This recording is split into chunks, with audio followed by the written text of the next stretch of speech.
Welcome to On the Bauble Podcast episode 13. I'm your host, Tsubasa J. Ueda, and with me is my co-host, Yuki Lee Bender. Today we're going to talk about the current CC meta leading up to Worlds, and we're going to review what happened at Battle Hardened Columbus and Battle Hardened Dallas Fort Worth. But before we go into that, how was your week, Yuki? My week's been okay. Just been trying to test. I feel like my testing is going in circles. There's like multiple formats, and then there's a lot of decks in both those formats and different versions of those decks. So I feel like a lot of the testing is like almost coming back kind of inconclusive. But yeah, it's been okay. How's your week been, Jay? I tried to organize the draft this weekend, and it didn't fire because a couple of people couldn't make it essentially, and then one person got sick, and it was just like leading up to the draft. There was like, okay, we barely got 8 people together because like 2 people backed out before it and whatever, but yeah, and then we just ended up not having able to do the draft, which is why we're doing a CC meta breakdown instead of a draft review that we wanted to do today. We didn't really get a draft in, so unfortunate about that. Other than that, I played on the day that I was supposed to play draft. I tried out a little bit of CC, and I think I played like 2 games of Icelander, and I don't want to play Icelander anymore. What did you play Icelander into? I played it into Fi, Okay. but yeah, like every time Fi played Art of War, I was just like, I don't have a way to make 2 Frostbites. I lose this game. Yeah, I think the matchup can be pretty swingy, and if you chain your Channel Lake Frigids and Aether Ice Veins and Insidious Chills, then you can win pretty handily. And if they pop off when you don't have disruption for it, then you don't win those games. So yeah, definitely makes sense to me. I think the matchup's actually okay overall, but the swings are pretty big. There was like the one turn I got to like keep Channel Lake Frigid up, and then that was the turn they drew 2 blues, and then they still just got to attack me. Yeah, they're surprisingly good at playing through Channel Lake Frigid sometimes, or sometimes they'll have like a blue and then a belittle, and then they get another blue, and you're like, okay, fantastic. So it can be hard for sure. Okay, let's move on to this week's listener's question. Or we have something this time. So looks like it's one of your friend Yuki? Yeah, Isaac Jessen, 2021 US Nats top 8 competitor, brought Ice Lexi, and he's also on the Attack Action podcast, which is a really cool Flesh and Blood podcast for anybody who's looking for more Flesh and Blood podcasts and haven't listened to them. I'd recommend you check them out. They're one of the ones that I listen to every week. Isaac and Taylor just have like pretty good takes and cover a lot of like pretty I'd say they're like a little more CC focused, but they cover a lot of like pretty good and pretty general topics that are good for people getting into the game, I think. Okay, let's get into the actual question. And he writes, it seems to me that people find Uprising bad because many players, even top tier pros, have preferences and sometimes force. This leads the rest of us to force or hedge in fear of people not properly reading or following signals.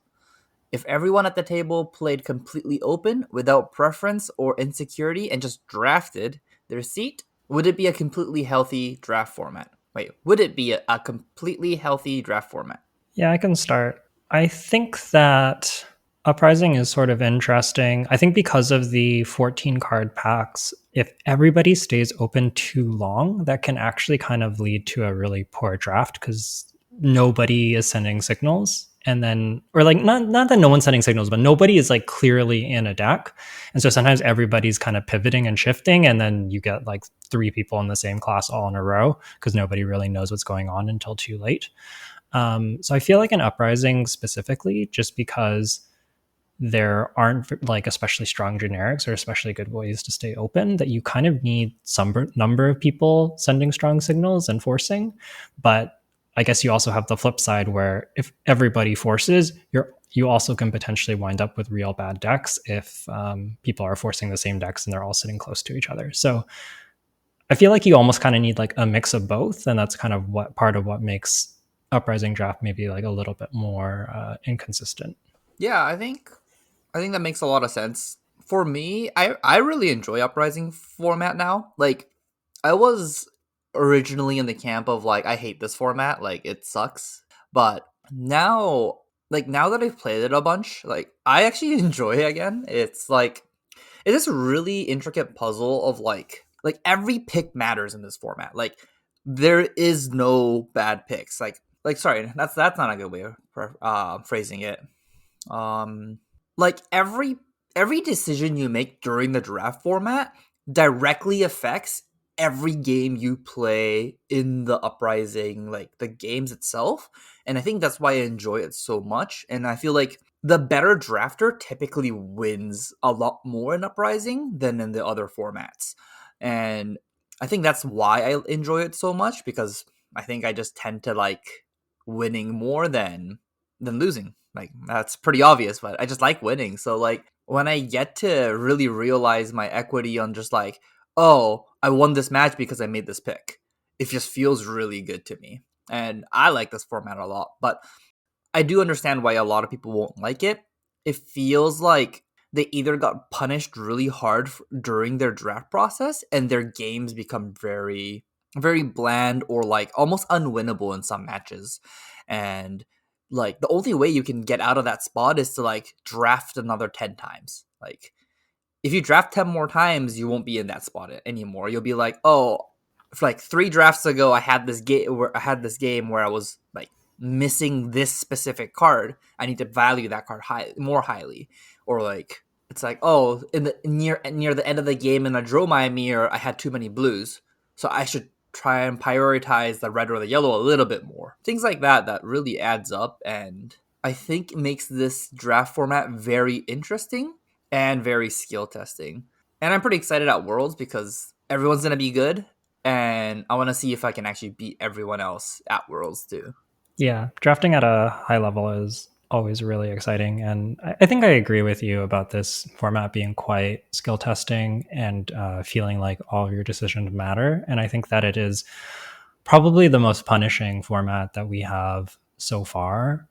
If you hesitate and waffle a little bit too long or take too long identifying what deck you want to be drafting or should be drafting, you just won't make playables, and it can be pretty brutal. I do agree though that I think that through some combination of balancing like staying open a little bit and but also trying to send signals, you can usually kind of either wind up in the open lane just by happenstance or find a chance to pivot into the open lane pretty early before it's too late to do so. So I think there's lots of opportunities to do that. I just think that the window and time frame to do so is very small, and you have to be very aware of what picks you have, what picks you've sent, and what those signals are, and kind of like what options are still available to you. Because I feel like in this format, especially, sometimes if you just pass like one card, then the door to that hero is like almost shut to you because you're probably putting your neighbor into it, kind of thing. Yeah, I think in this format, like pick three, pack one, pick three, pack one, pick four.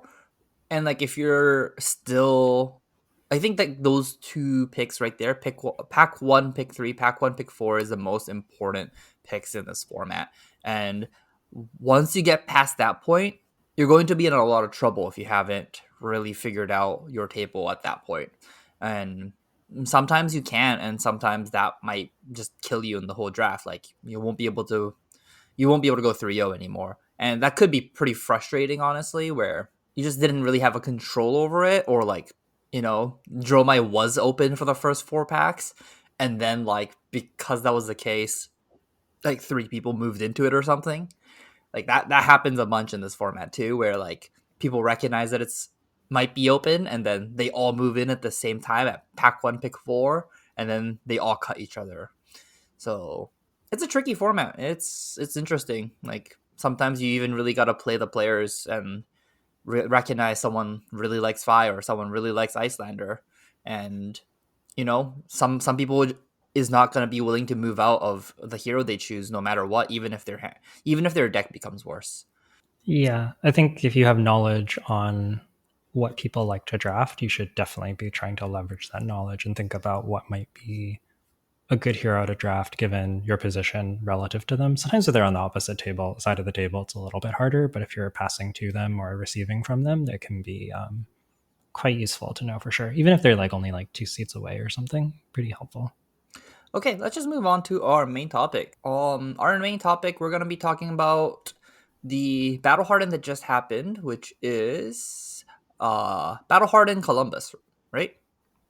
I wonder if we should talk about Dallas Fort Worth first as some kind of like a bit of background, and then we can go to Columbus, which is the most recent results. Okay, sounds good. Then we'll first talk about Dallas Fort Worth. So this is the first Battle Hardened that happened after the banning of Pulse of Eisenloff. And you want to just go into the topic, Yuki?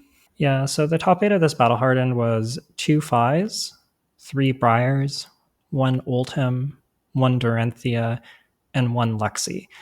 Notably, this is immediately after US Nationals. I think it's the following week. So I think a lot of people are tired from their nationals testing. And then there was also the ban announcement on the Monday following that weekend with US nationals. And I know there were other nationals as well. I believe New Zealand was that weekend. And I think there were some other big ones.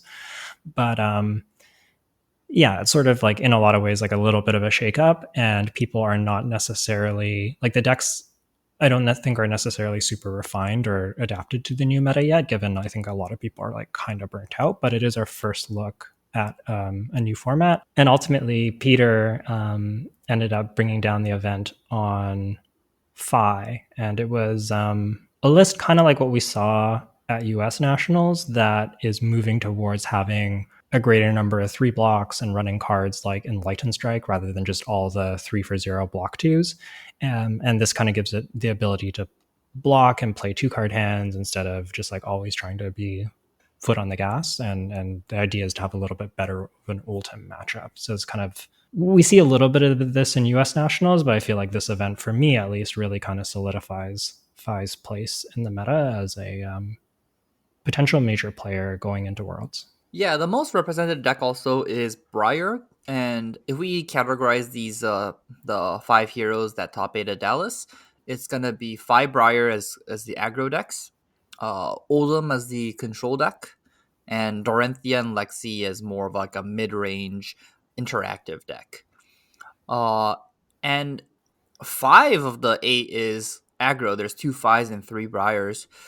And this is typical in like every TCG. Right after bannings, the aggro decks typically tend to move up, and then later in the format, these mid range and control players um, assess that these are the aggro decks to beat, and then they form their decks to be able to beat these aggro decks.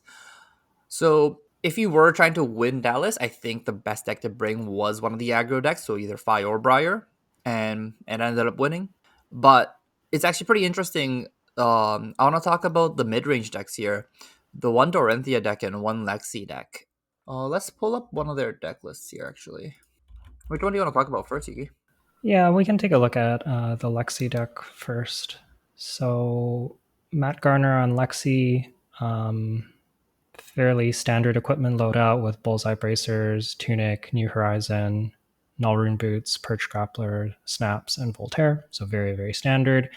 And it looks like it's doing a lot of kind of classic Ice Lexi things, running like the 6 Bolton shots, red and yellow, running red and yellow, chilling Ice Vein. Notably, we don't see any Blizzard bolts, which is quite interesting in red or yellow pitch. That's typically been a staple. And instead, we see a little bit more in the case of generics like Endless Arrows, Fatigue Shot, Headshot, Pathing Helix, Remorseless, Searing Shot, Sleep Dart. So, really not leaning quite as hard into the ice package, although it does have some of the premium ice blues and Channel Lake Frigid as well. Actually, there is no Channel Lake Frigid. I wonder if that's accurate. Yeah, sometimes Fab TCG's deck lists are slightly off. Like it's like a typo, or like maybe like whoever is putting it in onto the website makes like a spelling error, or maybe it's a code error or something like that that displays a wrong card. So we don't actually. This is like we're just pulling these lists off of Fab PCG. So if it's not 100% correct, that may be the case. Yeah. It could be the case that they've omitted channel here. I think looking a little bit more closely, well, it is surprising. They do have 12 ice blues, but maybe they felt like with 12 it's not quite enough to support channel. I think that's right. You usually need about 14 to really support channel is sort of the number that I like.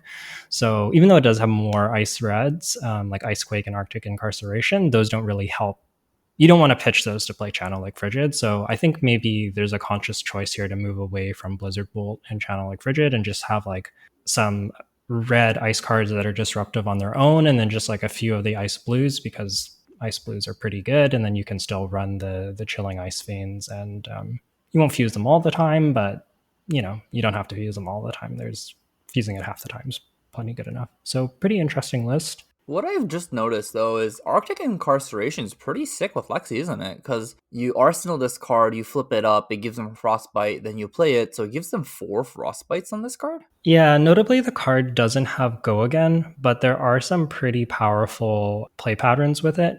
A common one is to go arrow with go again with an arrow face up in arsenal, and then if they no block you, just slam Arctic Incarceration from hand, and kind of punish them for not blocking and thinking they're going to have a turn with no disruption. It especially works well with generic arrows that aren't forcing on hits, like this list plays a lot of, so that makes sense there. The other play pattern is you can flip it up and leave it in an arsenal, and you kind of put them in a spot where if they don't block, you can play Arctic, but if they do block, you can hold on to it. So there's like a little bit of a mind game there. Although when this is in your arsenal, it is quite hard to push damage because you're limited to the 2 arrows, and that's usually like 5 and 5. So most decks can block that out. So it's interesting. Fair enough, fair enough. Well, let's move on to the next deck I just want to talk about quickly will be Dorenthia. This is actually, like, when Dorenthia was popular was actually a little bit before my time. So I'm not too familiar with how Dorenthia plays or like what's interesting about this deck list. Do you know anything, Yuki? Yeah, so I think this Dorenthia deck list is really looking to prey on the aggro decks and leverage Glistening Steelblade, which is a new card from Reinhardt versus Dorenthia that's kind of made Dorenthia have like a little bit of comeback. She hasn't been like, I wouldn't say that she's been meta, but she's been sort of fringe playable since she got that card. And it's just really, really good because it like since it gives the Dawnblade counter on any Dawnblade hit, it forces your opponent to block. And when you're playing against aggro decks, forcing them to block is really good. Technically, they can ignore it and let you get the counters, but if you hit twice with your Dawnblade because they don't do any blocking, that's 2 counters from Steelblade and then 1 counter from Dawnblade itself. And when your Dawnblade goes from doing 3 damage to 6 damage for the rest of the game, it gets pretty out of hand and it's pretty hard to race. So I think this deck is really here as a meta call to deal with the Fi decks, and we even see some nods to like Fi with This Round's on Me as one of their blues. Pretty good card on turn 0. You can just play it out, attack them, force cards out of their hand so they don't get the extra card, and then they start their turn with -1 on all their attacks. And it's also just a blue 3 block. Interesting. Is there any card that like stands out other than This Round's on Me? Yeah, there's also some attack actions in this list. I know that Doranthias have been playing around with different number of attack actions. The idea here is that because you have access to some unconditional go again through cards like Glint the Quicksilver, Glistening Steelblade is also unconditional, and there's a few others in the deck. Having the attack action can kind of prevent your opponent from just playing the line where, okay, you have a go again, I'm just going to throw my whole hand so it can't hit and you don't get the extra swing. You now get to punish that not only with Twinning Blade, which gives you an extra swing to get around that like all block on the first attack, but also running a couple of attacks, in particular Enlightened Strike, just kind of classic, very good threat, and Coax a Commotion, which I'm assuming is here just because it costs 0, and then on hit you can get the Quicken token, which is very good for Dorenthia, and probably a little bit less good in your average deck, relatively speaking. So I think that's the idea behind the attacks. But yeah, otherwise looks like mostly fairly standard list. Has a few D reacts probably to deal with Oldhim, but yeah, I think makes a lot of sense, and I could potentially see Dorenthia doing well if aggro really shows up in force at Worlds, although I think your matchup into both ice heroes, I say both. Oldhim and Icelander, the popular ice heroes, can be quite rough. So Yeah, that seems fair. Okay. Do you wanna move on to Columbus, or do you want to talk about the Oldham list? I think we should maybe talk about the Phi deck. This Oldham list is quite an early version, and I think Michael Fang has since switched lists. Unfortunately, at this time of recording, we actually don't have the Columbus deck lists. But I think just giving a little bit of a backdrop with the Phi deck, because we see a bit of a spoiler, we do see a very similar style of Phi deck show up in force at Columbus. I don't necessarily know the list that won, but it did look like it was playing a lot of the similar cards, and I wouldn't be surprised if it's just an evolution of that deck. That was kind of my impression from watching it. Okay, then whose deck list do you want to go into? Do you want to go into Peters, who won? Yeah, we might as well. So Peter had an interesting take. A lot of the standard equipment, flame scale furnace, mask of momentum, pouncing links, and this is a searing emberblade deck, which is definitely the way Phis have been going. You have access to arcane barrier through tide flippers and nullrune, and you also have your usual setup, which is snapdragon scalers, tiger stripe shuko, Mask of the Pouncing Lynx, and then one of the chess pieces, either Tunic for a long game, Flame Scale Furnace if you need a block, or Blossom of Spring if you want to be explosive.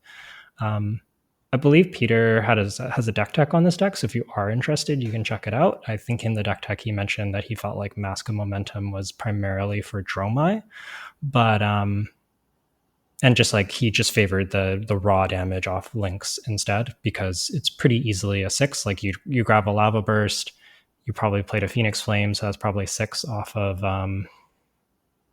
what is it, Shuko, and then if you have an art of war it would be a 7. So pretty easy to get this card to pouncing links to just represent 7 damage, and if you have 40 life that's like Almost a quarter, just yeah. under a quarter, or just yeah, just under a quarter, 20%. Yeah, exactly. Yeah, so what we see in this deck is, I guess I can just go through it. There's at red, there's 3 Belittle, 3 Brown with Cinder Claw, 3 Double Strike, 3 E Strike, 3 Flame Call Awakening, 3 Lava Burst, 3 Lava Vein Loyalty, 3 Mounting Anger, 2 Phoenix Flame, 3 Rise from the Ashes, 3 Rising Resentment, 3 Ronin Renegade, 3 Sinks, 3 Snatch, 2 Soaring, 3 Spreading Flames. At yellow, there's just 3 Art of Wars and one of Salt the Wounds as a tutor target for pouncing links. And then in blues, there's the 3 Brand with Cinder Claws, 3 Energy Potions, 3 Lava Vein Loyalties, 1 Minnowism, 3 Rising Resentments, and 2 Snatch. So this list has access to a total of 15 blues.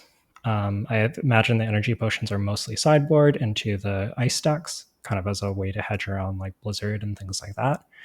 And then you also have belittles, which sort of function as pseudo blues as well. So if you count the belittles, it's almost like 18 blues. So this deck is kind of built with ice in mind. And what you'll see is some unusual card choices, like Enlightened Strike, and more of the 4 breakpoints. Like Mounting Anger is pretty common, but they're also playing cards like Soaring Strike and Snatch that hit that 4 breakpoint that make it really kind of just be a nuisance to block out and build up the big Salt the Wound counter over time. Well, that's actually pretty cool. I didn't notice this when I first looked at this list. There's no red Minnowism. Yeah, so it's just running the 1 blue, and it's purely using belittles as like a -2 resource for 3 go again kind of deal. Yeah, that's pretty strong.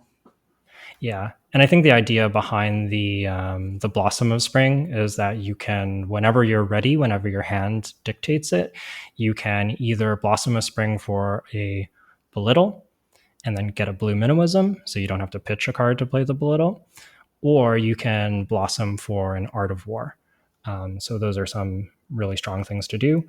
I know another line this deck likes to do is it will like belittle, get a Minnowism, play a Flame Call Awakening, search for a Phoenix Flame, and then banish the Phoenix Flame with Art of War to get big value off of it. So that's why the second flame is there, is mostly as a tutor target for the Flame Call Awakening, and it just has amazing synergy with Art of War. So it's kind of what this deck is trying to do. And it's trying to just have like one big burst turn with the Blossom of Spring and Pouncing Lynx, which we were seeing a little bit in CC for a while.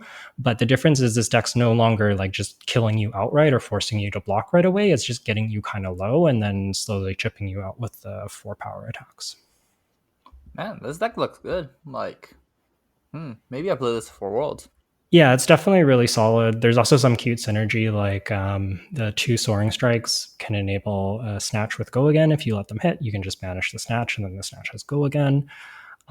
So quite an interesting deck. And again, a bit of a spoiler, I think we see something fairly similar to this show up in Columbus in Force, and in particular, a lot of the kind of additions of Enlightened Strike, more focus on Pouncing Lynx, playing Belittles, having some of the like Soaring Strikes and Snatches. That's all become quite standard. And yeah, we've kind of slowly seen this idea develop, and we really kind of see it come to a head in Columbus, which maybe we can just move on to talk about.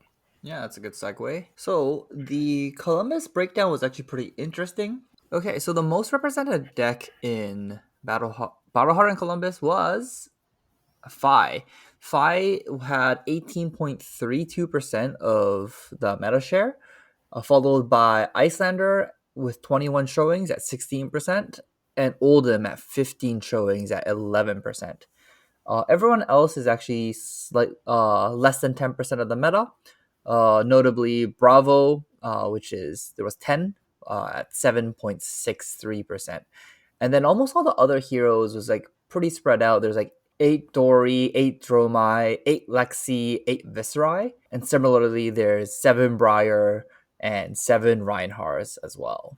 Yeah, so we do get a pretty diverse metagame here. There is a smattering of other decks, like we see a little bit of Bolton, there's 1 Kano, 3 Azalea, 4 Levia. So we do see most things show up for Dash as well, but it really is kind of concentrated on Phi, Icelander, Oldhim, and then some of the other, like the usual suspects, and a lot of the aggro decks like Briar and so on. So I think this is probably the best snapshot that we're going to get going into Worlds. And I do think that even though Phi, Icelander, and Oldhim might be like the biggest decks that people are talking about and testing for, I think that you should be expecting to see a pretty diverse field, and you should have plans into a lot of these decks, especially the ones that are kind of like hovering around that 8 players or 6% mark. I think we're going to see some of those come to Worlds as well. Mm-hmm. It's actually going to be more interesting because, like, I feel like for Worlds, there's going to be less Levia players, there's going to be less Lexi players. All of like the 5% decks, they're going to show up even less, and a lot of the more higher percentage decks is going to show up even in like a bigger quantity. Mhm. So top 8 in Worlds might not be that diverse, just because like the top aiding that event is it's just such a high value that people I don't think people is gonna be lofting around. Yeah, I'll be surprised. I don't know. I think that there's some. I wouldn't be surprised if we see some spicy decks come out, some people having some interesting tech, or even some people really trying to attack some of the big decks. I think Worlds being split format is kind of interesting. There's only the 5 rounds of CC and Swiss, and then five Blitz and 6 draft. So your CC deck is important, but I could see that if somebody's like really wanting to just spike the event, I could see maybe targeting what they think is the winner's metagame. Although I'll let you know from my testing, I've been having a hard time nailing that down exactly what that looks like. I think it's something kind of like Columbus, but there is quite a few decks in there, so targeting it can be a little challenging. Although I do think if somebody's successful in finding something that kind of handles the ice decks and the aggro decks, they could be in a really good spot. Okay, let's move on to the decks. So before that, there were 5 players at X and one going into top 8. Okay, so there were 5 decks X and one that made the top 8, and there were 3 X2s that bubbled in essentially. And sorry, how many X2s did you say there was, Yuki? There was quite a few. I think it went all the way down to like 16th or 18th or so. So there was a bit of a drama in this top eight cut, just in terms of just like a lot of people on the bubble who didn't quite make it. And I know, for example, that I think Michael Hamilton was on the bubble there with Icelander. So keep in mind that some of these X2 decks that sneak in could easily be another deck if things just broke a little bit differently. Okay, so at X and one, there were 5 decks. There were 2 Oldhams, 1 1 Briar, and 1 Viscerai. The 3 decks that made it in at X and two is 1 1 Dromai, and drumroll please, 1 Azalea. That's a pretty sick one that made it in. So our overall meta breakdown is 2 Phi, 2 Oldham, 1 Dromai, 1 Azalea, 1 Briar, and 1 Viscerai for the top 8. And it's interesting because compared to Battle Hardened Dallas, we see Oldham starting to show up in force. I think that this might be, despite having the third most represented meta share, like down at 11% beneath, quite a bit beneath Phi at 18%, and also quite a bit beneath Icelander at 16%. We see Oldham showing up and really performing. And I think this might be partially due to what Jay said about, the control decks adapting to aggro decks, and also partially that Oldham was the one hero hit by a ban. So I think he has a little bit more to figure out than the other decks, which would kind of just play the same deck and see how it goes. And then eventually you'll have to adapt, of course, because the meta will shift. But on like week one, just playing the same old deck is a pretty good strategy. Whereas in Oldham, I think that's less of an option. Yeah, the one deck that I want to say is congratulations on Azalea. It's been a while since Azalea like made any kind of appearance in a top 8.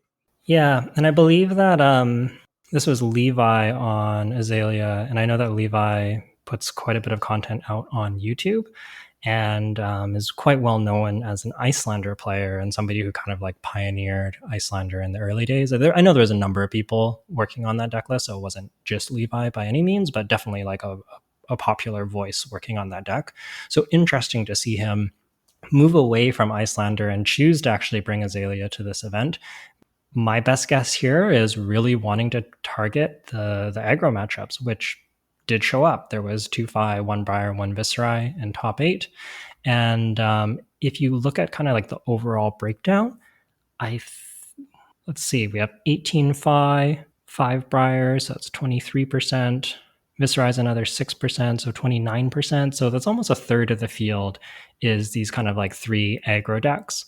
If you expect them to do well, maybe targeting them is a reasonable way to go, especially if you're okay with your like your Icelander matchup and maybe even your Oldham matchup. We did see him give some Oldhams a run for their money on stream. What else do you want to talk about Columbus? Because we just don't have deck lists yet. Yeah. Um, Yeah, unfortunately, we don't really have deck lists right now, so I think this is as much as we can get into Battle Hardened Columbus. I feel like there's got to be more we can say. Did we say who was in the finals? I don't know if we actually said it was Drove versus Phi in finals. Phi wins. So ultimately, at Battle Hardened Columbus, we do see a Drove versus Phi finals with Phi coming out on top, which I think is to be expected in that matchup. It can be quite hard for Dromai, although I believe Dromai did beat the Phi in Swiss, is what I heard. So perhaps there's some legs in that matchup, but I do think it's traditionally quite a tough matchup for Dromai, and she's probably really looking to prey more on the ice heroes. So I guess the notable trends that we see here is in both Battle Hardens, we actually see a total absence of Icelander in top 8. Despite being very well represented in Columbus at 16%, you would really expect to see an Icelander in there. And yes, there were some that bubbled, so don't read too much into it, but it was an 8-round event, so a little bit of a surprise there. Phi doing about as expected, putting in 2 copies at 18% is pretty reasonable. And then I think Oldham being a bit of an overperformer here with 2 copies in at only 11%, definitely doing, conversion rate wise, that's like almost, twice as many in top 8 as in the total population. So strong showing from Oldham, and then interesting showing here from Azalea too. There was only 3 players on Azalea, but small sample size, best not to read too much into it. But I think there is room to perhaps attack these aggro decks going into Worlds. Does this mean you're gonna start testing Azalea a little bit and seeing what it's about? Ooh, I'm going to be honest, I hadn't really considered it. It's been a long time since I played Azalea, and I don't know that I have that much time to test for Worlds left. I have report cards due 3 days after Worlds, so there's just not that much time for me to test, unfortunately. As of right now, I'm kind of trying to decide. I think between Oldhim and Icelander. I don't really want to play an aggro deck, although I recognize that Fi is very, very good. And maybe I think you could make a strong case that Fi could be the deck to bring. I think I'd rather bring Oldhim or Icelander, although it's interesting. I've been feeling worse and worse about Icelander lately, and the results of these events also seem to support that. Granted, they're only battle hardens, and I think we might see some Icelander do well at Worlds, but yeah, Icelander, there's definitely a few question marks there. I'd be really curious how many of these Icelanders were like a spell based one versus an attack based one, because I think that those are, well, there's some similarities. They really are separate decks, so we're not quite getting the full picture here, and it could be that maybe one variant is more successful than the other, and that's not showing up in the data. Yeah, that's fair. Well, let's just move on to some Worlds predictions. What do you think is going to be the most represented deck at Worlds in the CC portion? I suspect it's going to be Fi. The deck's just really powerful, has a strong proactive plan into a lot of decks. It's quite resilient. And I've heard from a lot of people that there's just sort of like, I think it's a busy time of year. It sounds like quite a few people are a little bit strapped on time for testing. So I think we're going to see Fi really show up. And I think that honestly, I'm expecting a little bit more Briar than what showed up here. Briar's been consistently doing well. It did well in national season. There was 3 copies in Dallas Fort Worth and 1 copy here. And don't forget, Briar basically took over Pro Tour Lille. So I'm really expecting Briar to have a bigger share and a bigger showing than it has. And I think that, for example, like I know Hong Kong really likes, and the APAC region really seems to like um, their Briar. We saw that at the Calling Singapore. So I think that some Briars are going to come out of the woodwork. So I'm expecting a lot of Fi and Briar, and then a smattering of ice decks. Now, hot take. What do you think is gonna win Worlds? So Worlds is only 5 rounds of CC, but top 8 is played as CC. So what do you think is gonna win? Just a deck, a hero. Honestly, I think it might be Oldhim. I think that, yeah, I think that people are kind of low on Oldhim right now. I think the deck, my gut feeling is that Oldhim is strong, and if you can really dial in your aggro matchups as well as your Icelander matchup, then I think that Oldhim could be in a really good place. So I think if somebody's able to really tune that list, and there are some very good Oldhim players out there, I wouldn't be surprised to see Oldhim take the whole event to down. But there's a lot of good options that could make it as well. Hey, that seems fair. What about you, Jay? What's your prediction? Oh, you know what? I think it's gonna be Fi, and the only reason I'm pretty sure I'm gonna bring Fi now to Worlds. I'm gonna win this event. I always go in thinking I'm gonna win. I'm gonna win every single round. How accurate has that been in your career in Fab so far? In Fab? Oh, I think every single event I said I'll take down, I have. One I said as a joke at the Pro Quest against you, and then it actually happened. And like my nationals, like this Canadian nationals, I said I'm gonna top 8. I top 8'd, and It's then true. immediately dropped. It's true. You did. But at the same time, I did say I would never lose the mirror, and I did. So I don't know. People are good. Yeah, I think that's a great point. People are getting better and better at Fab all the time, and the game is quite challenging. But yeah, you heard it here first. Jay to win Worlds. Hopefully, our episode after Worlds will be congratulating Jay on his sweet, sweet victory. But we'll see. I'm sure we'll have a good episode regardless. Yeah. That's his dream right now. That was great. Okay. Let's. Oh, actually, I think that's everything we want to talk about this episode. Yeah. So As always, thank you for listening. If you have questions that you want answered on the show or you want to get in touch with us, please just comment on our most recent YouTube video. You can also tweet at me at UkileBender on Twitter, or you can email us at onthebauble@gmail.com. We really do like to get those listener questions in and kind of spark some interesting discussion for us. Oh no. Hmm? I just like blanked after that. Okay, well, we can end it here and move on to sign offs. So for the sign offs today, uh, you want to do like a mini preview of the preview card we got? Sure. How much? So, How much can we talk about it? We can't. We definitely can't talk about the text on the card. yeah, I don't think we can say too much about the card, but well, I'm trying to think of what people have done in the past. Have people told people what class it is? Yeah, we know Sparka Genius has a mech card. Okay. I guess we can say that I won't say it, but you Wait. can probably guess what class it is. Yeah, that's what I was gonna say too. It's Yuki. It's definitely. I like literally when I said when she told me she's gonna get a spoiler card, I was assuming it was gonna be for this class. It's not a generic card. It's for a specific class, and yeah, it was very fitting. Yeah, so it's quite an interesting spoiler card. I do think that it will see play in at least one deck. I do not know how good that deck will be overall, but I do think it's a very powerful card, and it's gotten me, I don't know about you, Jay, but it's gotten me very curious about what the rest of Uprising is going to have because yeah, it just seems like a very cool design space, and I'm really curious to see like what all they do with the kind of mechanics that they have showing that they're showing off here.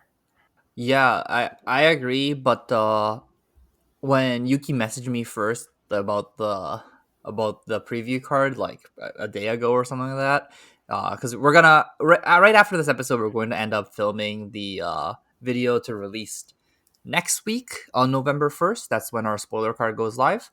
But just looking at this card and like reading it, it's just like, wow, like this card is good. Like this card is definitely good.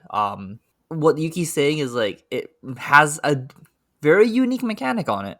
And she's saying this mechanic has to be supported.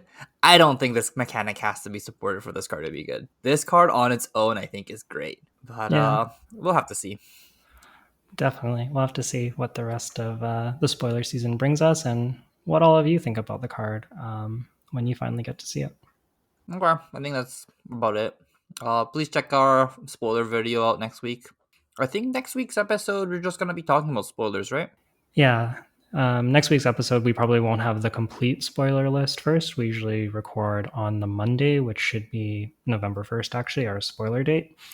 So we'll have most of the spoilers at that point, I believe. I think that's the last day for the spoiler season, but there's probably a few that will be missing. But I mean, that's okay. We're not going to cover every card anyways, and we can cover most of them. And if there's anything really big that we missed, we can talk about it on our Worlds episode. Yeah, and don't worry, I'm definitely gonna be talking about the Rock. Yeah, I'm in Jay is love. a big rock fan. That card. That card is exactly what I want to play with. Block for 12, block for 12, find a way to attack for 7. Oh, wow. So, looks so good. Okay. Well, good night, guys. Thanks for listening.